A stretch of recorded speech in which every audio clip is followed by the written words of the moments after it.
Hello everyone, I'm here with Daniel Ng. He is more than 20 years in real estate business and he's in commercial.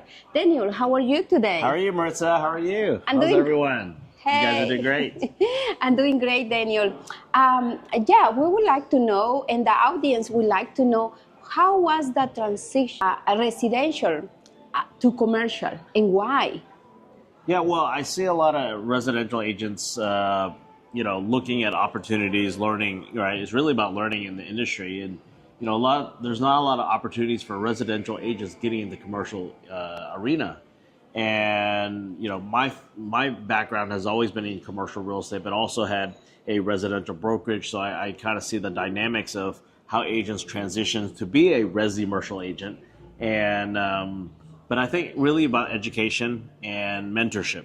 It's really important to find a mentor that has the patience and time, because most commercial brokers were 9 to 5, just like your banking hours, and we don't really work on the weekends. So you can't find someone after hours to kind of chat. Different from the residential game. And I think going back to how people transition is finding the right mentor, finding going to educational events, and networking with other commercial brokers. What expectations you have when you thinking, oh, I need to go to the commercial field? I guess expectations is know that if you're a top producer in the residential, going into commercial, you got to start from the very bottom. You got to build your foundation again. Don't take where you're making $500,000 GCI and thinking that, well, I'm gonna just get right into commercial. You got to build your foundation. Every commercial broker came from somewhere, right? They may not have started their career in commercial real estate, but they were either in sales or something, and they have to start back all over.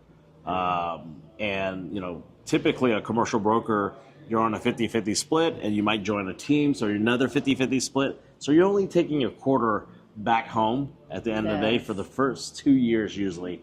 And there's a lot of learning, and you might not get a deal in 6 months. It's going to take time. So make sure you have enough cash flow for yourself, personal cash flow, to survive those first 6 months to a year to get any deals done, because you're going to be doing a lot of cold calling, a lot of prospecting, a lot of just learning the lingo and the industry. And you are in the global company, right? Yes. How many states, how many countries, how many agents are under this company? Yeah, so we partnered up with eXp Commercial about close to 5 years now, and we grew from the very beginning on the commercial side, now close to 1,000 agents. But the company itself, the platform, has over 90,000 agents. We're currently in 29 countries, and we're all 50 states, of course. And it just allows us to do cross-state deals on the commercial side. We're not NAR members on the eXp Commercial side, but the residential folks, the resi-commercial folks, they are NAR members, and they can build their teams and have people what we call boots on the ground. Right? Imagine that you're, wanting to do deals in Atlanta, but you need help and support. Well, we can build a team and find someone to partner up with us in that market to, be the eyes and looking for the products that we're looking for our clients or for ourselves as an investor. I hear and I see how you guys are working on Colombia, and you're working in Ecuador, Peru, different Hispanic. So how is that transition? Are you partnership with some other countries, and you have like a leverage to somebody to be the mentor as Hispanic community? Yeah, so U.S. Where we are at is a safe haven for international capital. For people always there's so many countries investing in the U.S. because of the laws, protection, and just the economy that we have here. The Latin America countries, are a big influx of capital that comes into the U.S. But going back to how do I have a team in Peru or Colombia or Mexico? One is because our company is there, so it allows us to find good leaders to partner up with us. Second is, you can raise capital in these markets, and if you have a local presence to connect, it's easier to bring capital over. And that's one of the reasons why I feel like being in a bigger platform, especially we're publicly traded on NASDAQ, all of us in this platform, we actually own part of the company. So it's agent owned, and at the same time, it's what we do with the platform. My focus is on the investment side, so raising capital, connecting with other people, and then helping people. Wow, that's a lot of information.